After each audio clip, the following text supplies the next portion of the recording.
David. This David.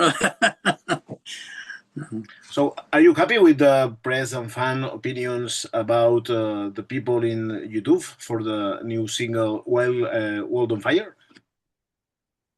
Yes. So, so far, like I said, it's early on. It's only been a few days, so it's every response we've gotten from people that have listened to it has been positive. It's totally different for us, and that was the object of the thing. We wanted to, put something different. So it'll be interesting to see the final reaction to the whole thing.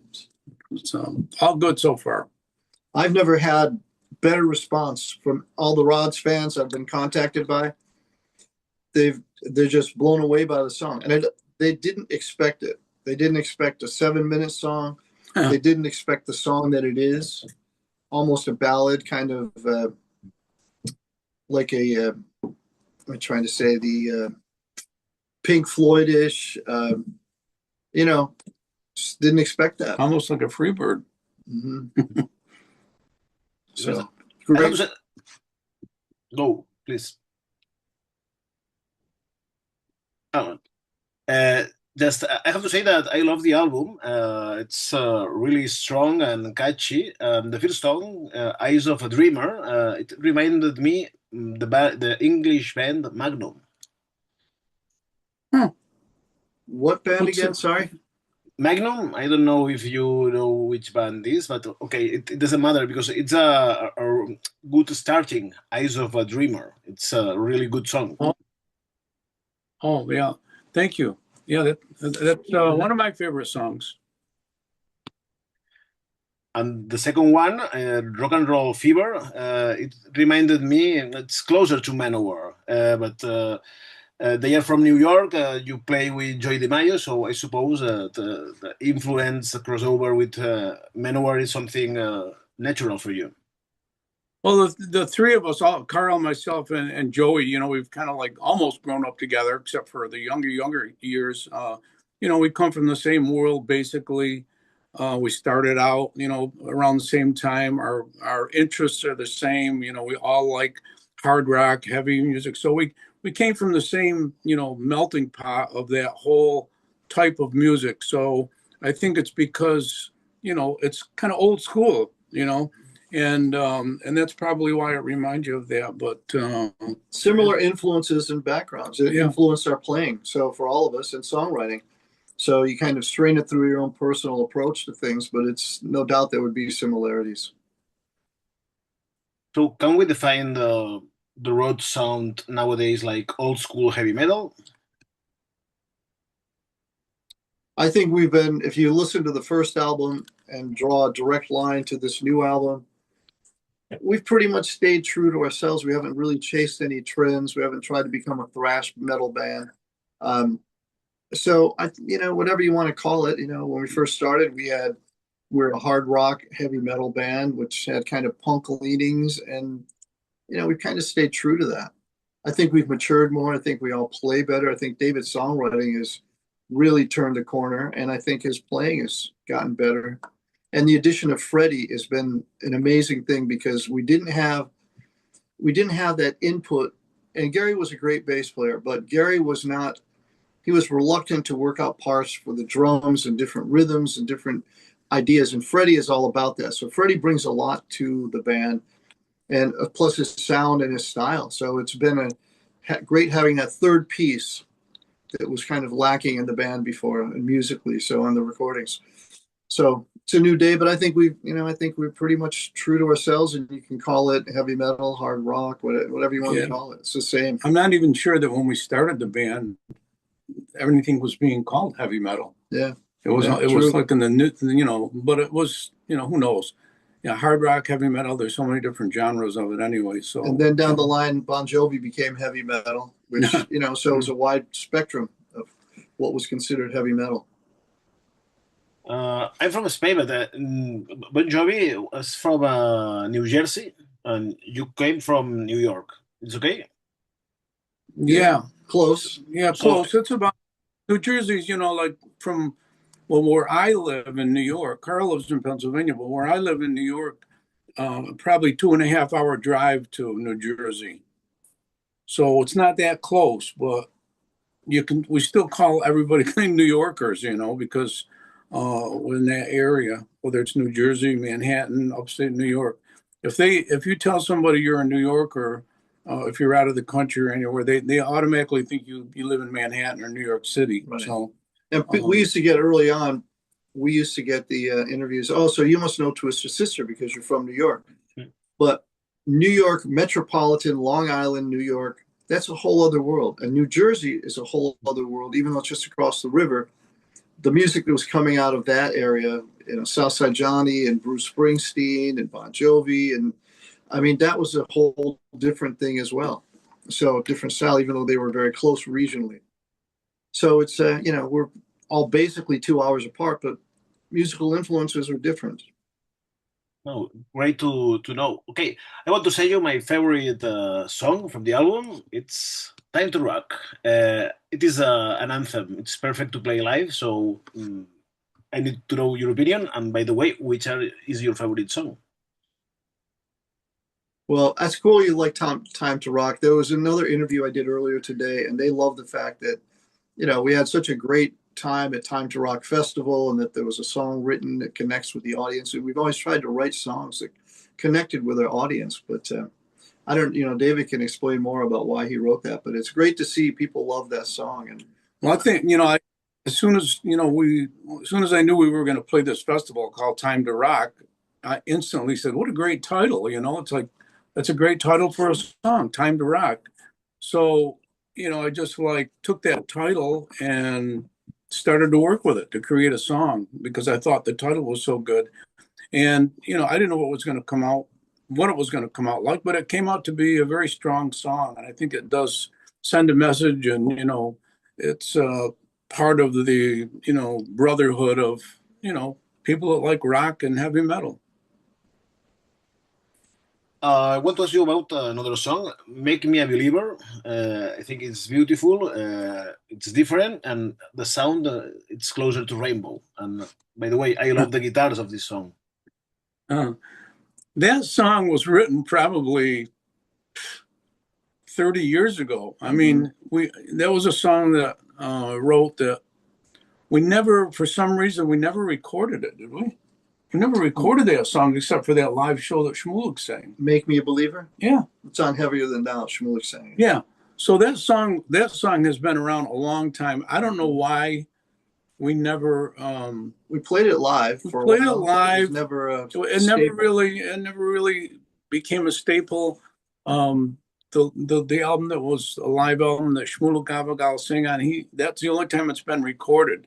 So I guess we thought, it was like kind of Freddie's idea to do that song, wasn't it? It was. Freddie loved the song. Freddie loved the song. He said, "Oh, I think we should do that song." And Carl and I looked at each other. Oh God, all these years went by. We never did that song for some reason. We never wanted to do it, and now we did it. So it turned out great. Yeah, and it came out pretty good. Freddie, being the new guy in the band, even though he's been here 4 years, we have a lot of respect for Freddie. He's brought a lot to the band, not just musically, but behind the scenes. Just a great guy to have. He looks at things, he looks at things in a different perspective. He does, because he's younger than we are.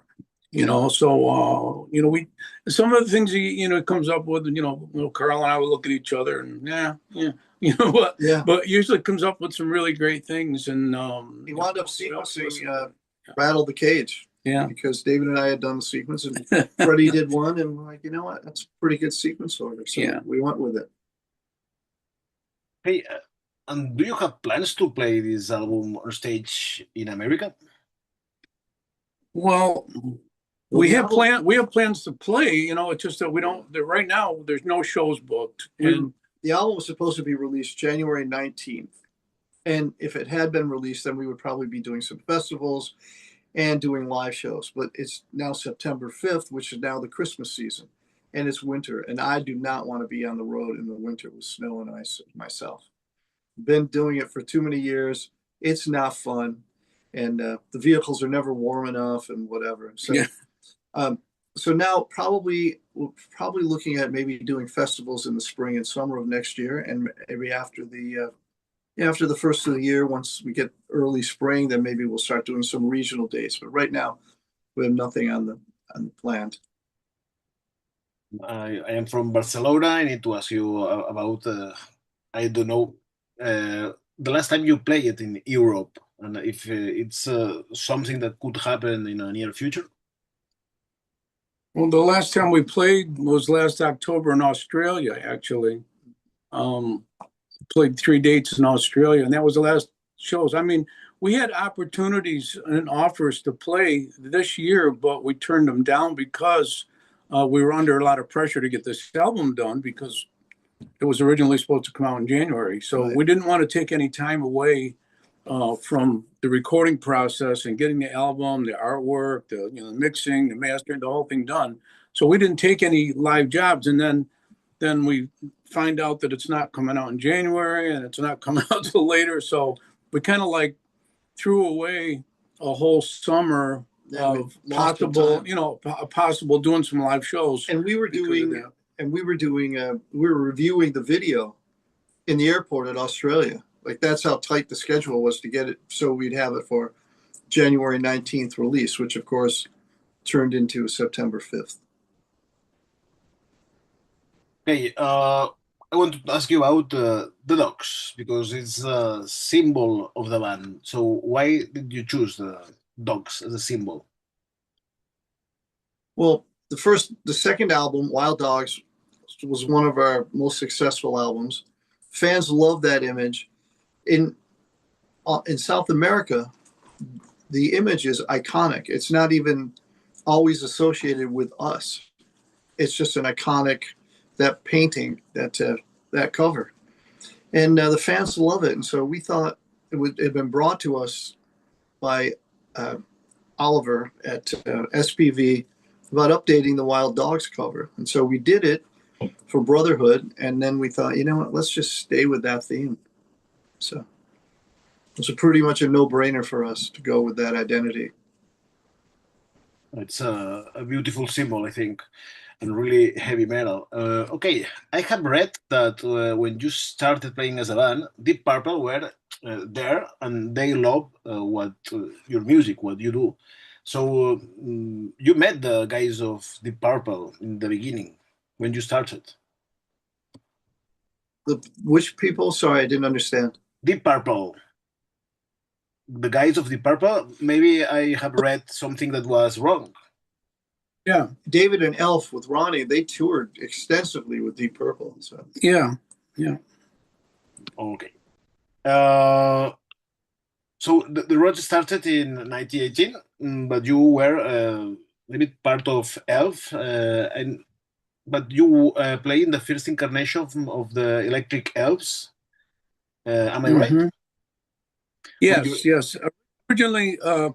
Originally, when I got in Ronnie's band, it was called Ronnie Dio and the Prophets, and then it went from that to the Electric Elves, and then the Elves, and then ultimately at the end, just the band, just Elf, and that's the band that ended up touring a lot with Deep Purple, and we had a very close, association with all of them. Okay, I have read that you issued an album called Hollywood, and you changed the name from the Rods to Kennedy, Feinstein, Bordonaro, and Caudle. Why this decision? Well, we were going to start a law firm. So that's why we thought, well, we'll use the name like a law firm.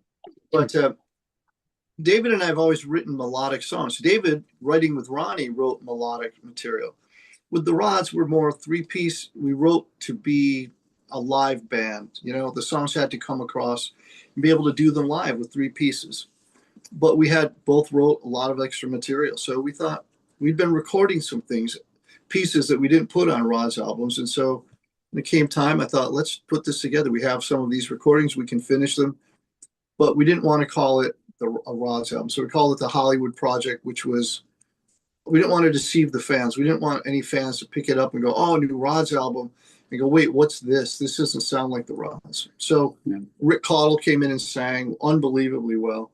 And so that's how it came about. It's now back under the Rods name because it's been long enough for the fans to know what's up with that and no one would feel ripped off. But that's how it started. Yeah, they're actually, the songs, were there for a while, but there were songs that were written that were not really Rod style songs, you know. And so, you know, Carl came up with the idea, let's do this, let's do an album, let's do a project album with these songs and get somebody that can really, because those songs really called for a singer, a real singer, you know. And and actually Carl discovered Rick Caudill on a TV show called Star Search, which was like today's, you know, America's Got Talent. He was the And finalist. he sent me, back then, I think he sent me a VHS cassette. And I looked at it and said, the guy's great. And he came up here for a week. He learned all the songs. He sang all the songs, and it became the Hollywood album. And it was basically not really a true Rod's album, but it was a project that we did, and the songs all came out great. Yeah. Yeah, I love some of the songs on that album.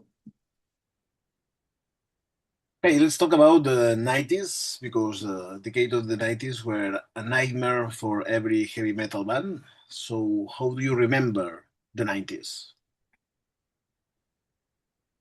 I remember the 90s raising my daughter. No, I mean, I'm not sure I understand the question completely, but you know, the 90s was a whole other thing. And, you know, of course, when Nirvana hit, Flannel, like suddenly there were no guitar solos and you just looked down at your feet when you played. The music was very moody, but you know, gradually things changed, and metal's always been throughout the whole time. So with all the changes. So I remember the 90s as a lot of new music and a lot of bands like Rage Against the Machine and so on that became huge. And I loved, what's his name? I can't think of his name off the top of my head now. Oh, well, let's move on. I can't think of it. I'll come back to it. But there's always been change, you know, like we're experiencing the change now, you know, with AI creating music, writing songs, you know, doing the whole thing, you know, and it's going to really affect musicians. It's going to affect recording engineers. It's going to affect the whole business. But I think as you see now, the bands that are out there playing, the ones that are really big, that are filling arenas, you know, Judas Priest, Iron Maiden, AC/DC, you know, those are the old school people that were, you know, they had hits and they were playing arenas like 40 years ago, you know, and those are the ones that are back now playing for an arena, playing the arenas and filling them, because there's people that remember those songs. And the audiences are, you know, even with us at our level, you know, our audiences are a broad range from very young to very, I don't say very old, but people that were there back in the day, you know, when we were in our heyday. So the audiences, you know, vary, but it just depends on what type of music you happen to be into, you know. And Soundgarden was the band I was thinking of. I would say that the biggest influence for the Rods was the new wave of British heavy metal from England. Yes, that's true. That's when we started out in the was British heavy metal. But we didn't know, we were called in Sounds Magazine American Motorhead. But we didn't have any knowledge of that. We didn't hear any of this new wave of British heavy metal. We didn't know those bands. So when we did this album, we were just kind of doing it on our own and coming up with the music we came up with. So it was interesting to hear that. And of course, we saw that first Motorhead album cover and thought, wow, these guys are badass. You know, we were called the American Motorhead, and then we actually did dates with Motorhead and thought this is great, you know. And Motorhead was an awesome band, you know, and so loud. Yeah, and it was just great doing some jobs with them. You know, they were great guys, you know, Lemmy and everybody. They treated us really well as being the open act, and to be put in a category like that, you know, was very positive for us. I think it was also when we started here, we were very isolated, and the music we were doing. Like I had one friend of mine who I was playing with a different band, and he came and saw the Roz, and he asked me, "What are you doing? Like the '60s are dead. This is horrible shit. This music sucks." And I was like, "Stop for a second. Thought, wow, wait a minute, what? Am I And now they're filling arenas with it. Yeah. So I'm thinking, wow, am I really wasting my time? I love this stuff. Yeah. But people didn't, people weren't in tune with like heavy metal. So we were isolated, but we believed in what we were doing. And fortunately, we carried on and eventually we found an audience. In the beginning, there was no internet. There was no internet. So we had no idea like where fans might be, only until we, like had a reunion and we got back together again and started playing again. And there was the internet. We found out that, we got calls from, and even since then and until now, we've never had another manager, a booking agent, any kind of agent. We do everything ourselves. Carl is our speaker representative, takes all the calls, and then we discuss it as a group. But people would call and from different countries that we had never played in, like Brazil. What do you got to have? What do we got to give you to come and play our festival? And 90% of the time we just said like, we need to get plane tickets. We need to have hotel rooms and transportation and food and stuff. And a lot of these places that we went for just expenses. We never really, only a few times asked for a performance fee because we wanted to go there. We knew that we had a lot of fans there and we wanted to play there. We wanted to play for them. So the internet really opened up a lot of doors for, well, not just for everybody, but we knew we had fans in different parts of the world that we never really realized. Yeah, we had been told that the quote was nobody cares about the rods. So with the advent of the internet, we're getting, I think the first festival, my friends Hans Daka, we had been emailing back and forth. And we wound up playing a festival in Norway with Twisted Sister and some other really great bands. And that was the first of us starting to go to Europe all the time every year. You were isolated. Hail to the drunken Norwegian crew, which we call them the DNC, the guys from Norway. Yeah, we met some great people there. Okay, you were isolated, but there were other people, like, for example, Jack Starr. I think that Jack Starr was a musician that you that played with some members of the Rods. And it's incredible because next Tuesday I got an interview with Jack Starr. So he started with Virgin Steel, a band that was maybe in New Jersey. So, yeah. So I produced Jack Starr's Out of the Darkness album, which is without a doubt his most biggest sales and best respected album. And now he has Out of the Darkness 2 with Giles Lavery, who's been my manager and has worked with the band. And Giles is the lead singer in that band, sings on that album. So they did a great job on the new album. It's a good, deserved to be called Out of the Darkness 2. And which I titled that album, by the way. So I just got to give myself credit. But that was great working with Jack. He brought in Rhett Forrester. That's how I met Rhett. Gary Bordnero came in and played bass on it. We all became friends with Jack. And, Jack, Gary and I went to France. That's how I met my good friends Danny and Christian and Olivier. I did a radio interview with Olivier this morning in Paris.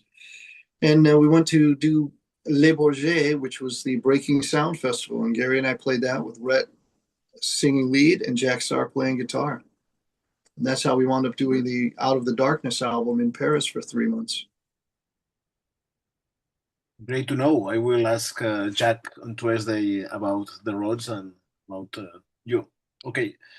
Jack Starr played in Virgin Steel. I love David DeFace. I suppose you are friends of David DeFace. I think was one of my idols, and like you played true heavy metal in the beginning of the 80s in New York City. He is definitely a very talented man. I've never really met him. I don't know if you've met him or not. Oh, David DeFace? Never. So we never did any, like Virgin Steel played. We did a show at the Calderon with Motorhead, and Virgin Steel was on that bill. For some reason, we never got to meet David DeFace. Although over the years, he's worked with Chris Bubach, who did our first few albums. And I've heard the stories about David, how talented he is, and certainly. But he and Jack can answer that. Obviously, I can't really speak for Jack, but I know there was a big falling out, and that's why Jack, who founded Virgincia, wound up going off on his own, which was maybe the best thing for him because Jack's got a great thing going now. Jack is going to play in Barcelona in 2 months, so it will be great. Okay, there are many bands that have said that the Rods are one of the biggest influences for them. So, which is the band that have said that you were a big influence and you are most proud of? Well, you want to take that? He wants to know our biggest influence. For me, our influence. Yeah, I mean, who influenced us? Yeah, he was saying other bands have cited us as their influence. But, so who influenced? I mean, for me, it's so many. I couldn't name one. I think who influenced me. Like in the early days, were a lot. Of course, the British invasion of bands that came in: Led Zeppelin, The Who, Jeff Beck, Deep Purple.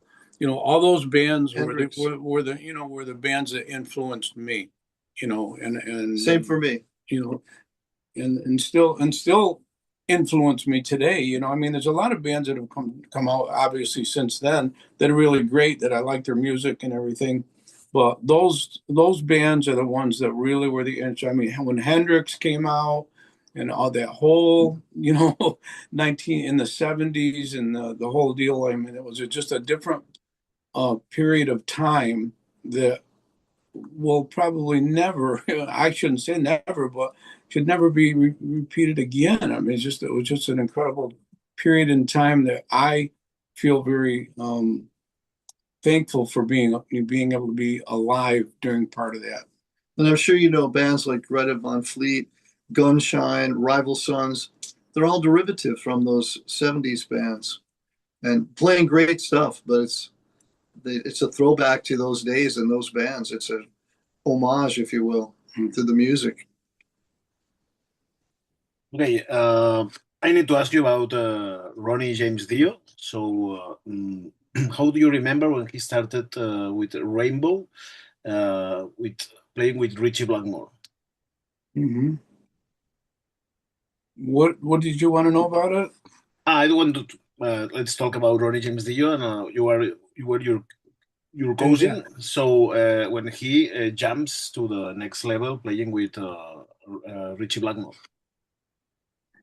Yeah, we had, because Roger Glover and Ian Pace produced the first Alf album. We had, we started touring we became very close to all of those guys because we were the support band on their tour. Of course, obviously it made sense because the more records we sold and the more popular we got, it helped Roger and Ian as the producers of the album, sell albums.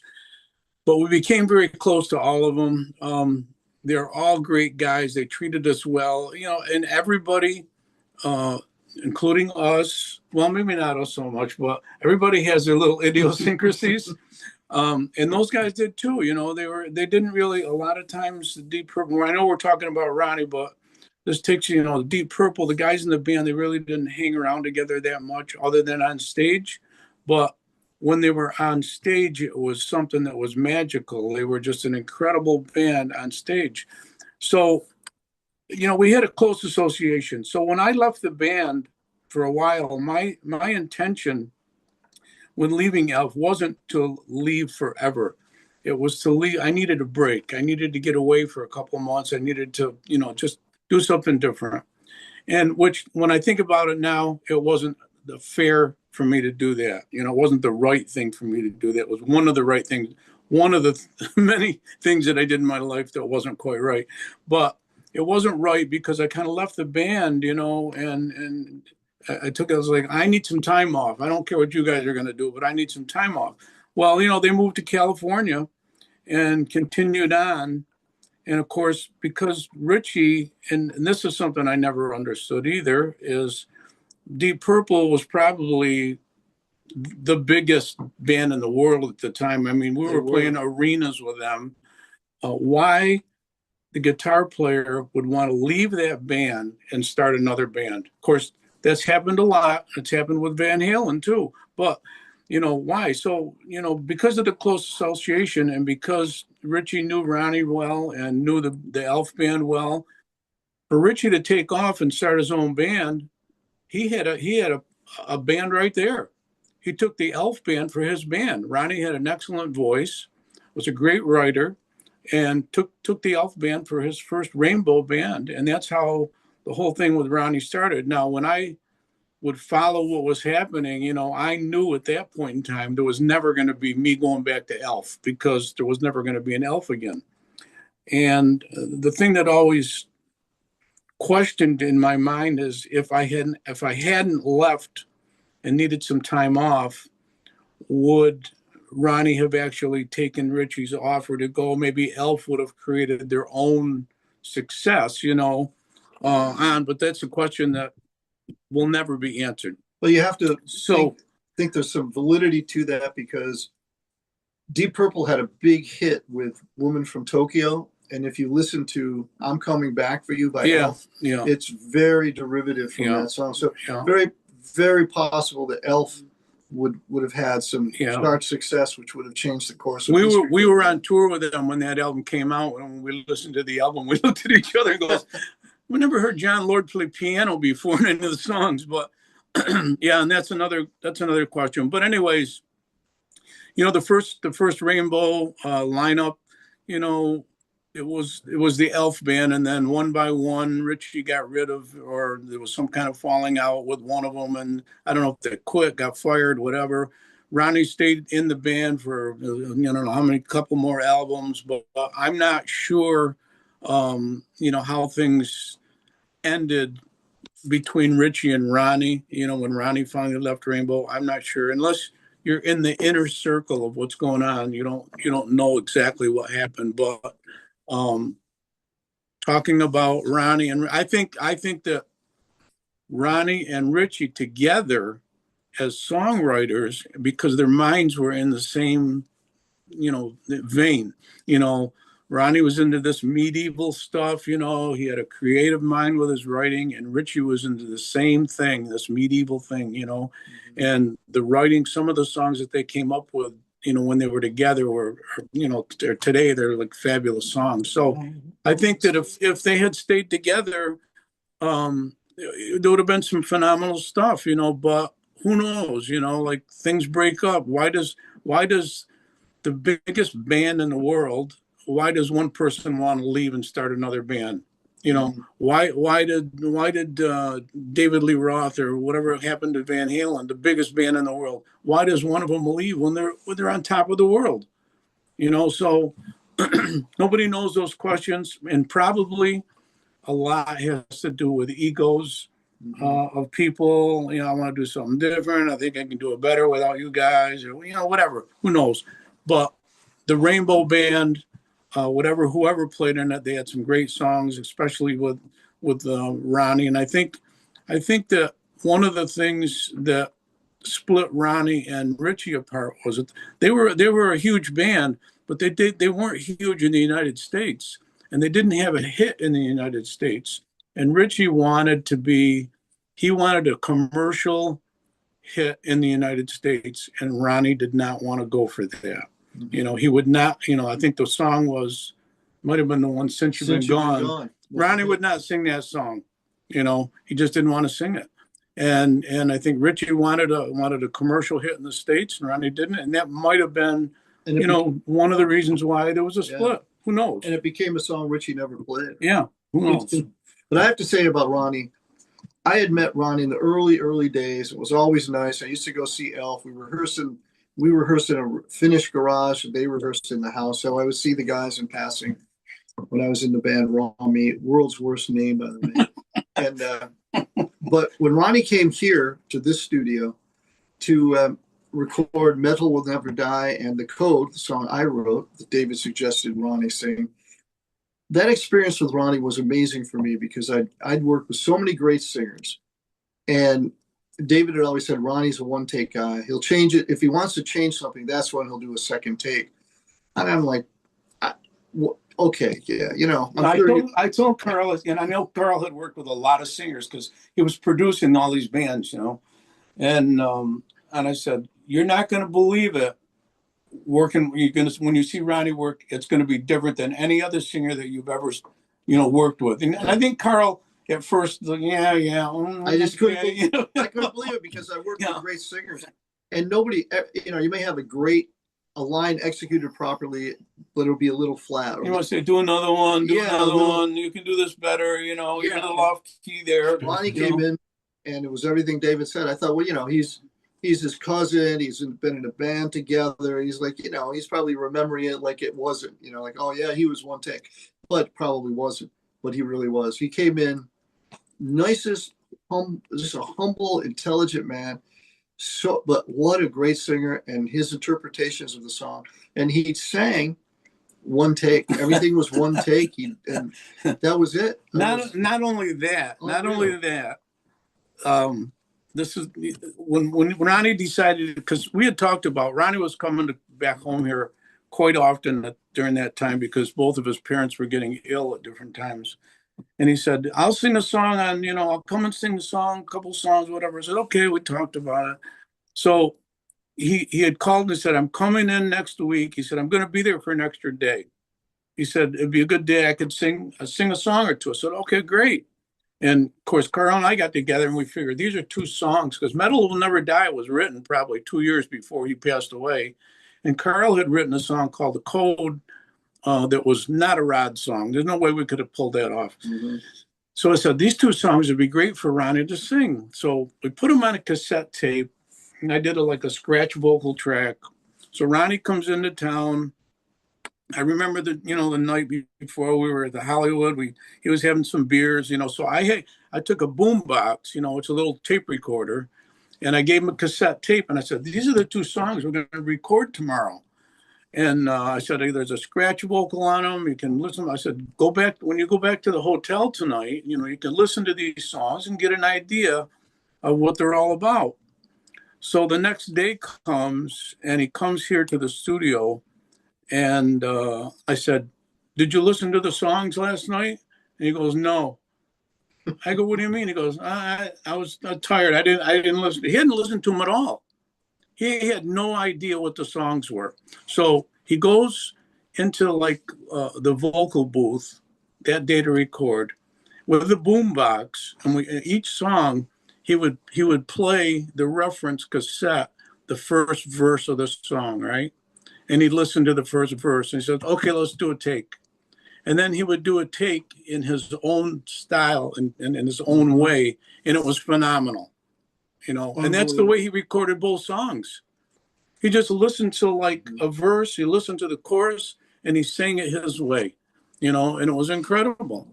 But that's only, that's just, it's great to be a fly on the wall to see part of the talent that he had. It was unbelievable. Great to be a fly on the wall because I'm the best metal singer in the world, and to see him work, to see what he brought to it, to take it from point A and just knock it out of the ballpark.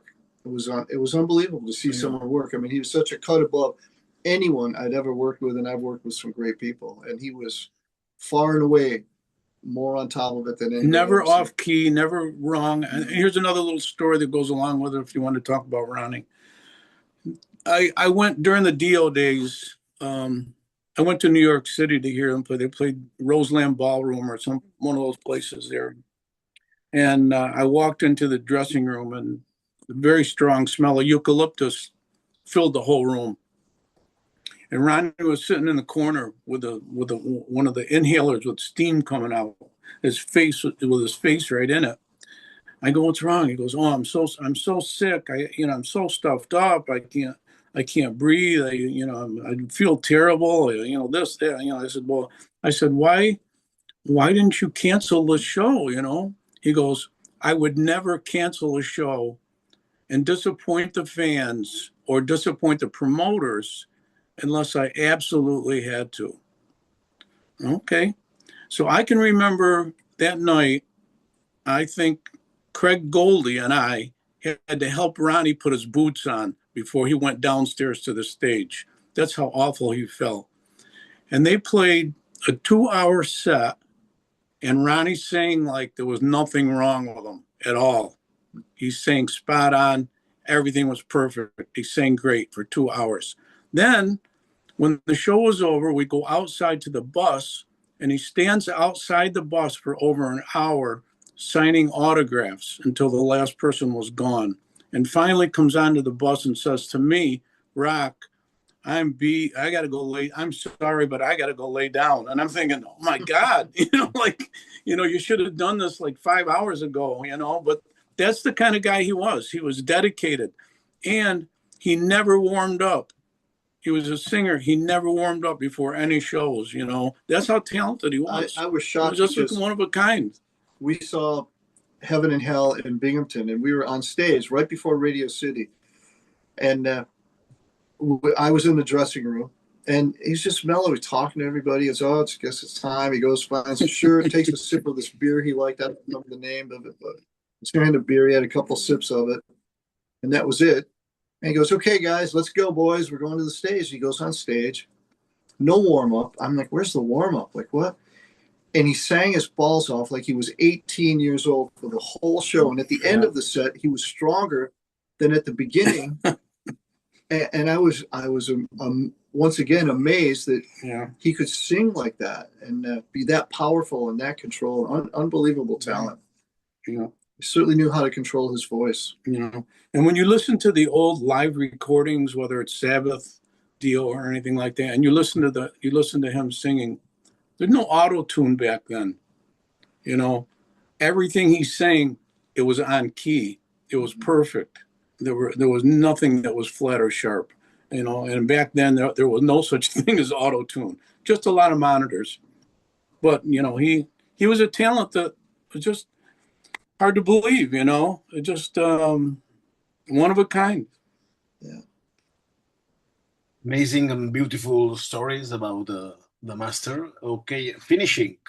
This one is really difficult. Which is the first album you bought with your own money? Interesting. All of them. Yeah. We never really had a good budget. I think that we could actually take and make an album with it. I mean, we never had a big budget, but I think you're asking what was the first album we bought with our own money? Oh, bought? With your own money. Yeah. With our own money? Okay. First 45 I ever bought was Purple People Eater, which was the very first when I was really young. I was probably 9 or 10 when I bought that. And the first album I bought when I was older, the first album I bought was maybe Moby Grape or Vincebus Eruptum, Blue Cheer. That was a huge album for me. Yeah, I can't remember. I mean, I think I can remember buying the Queen album, and of course Beatle albums, and Hendrix, Led Zeppelin, all those bands that I liked that were a big influence to me. Those were the albums that, when they came out, those were the ones that I went for and got.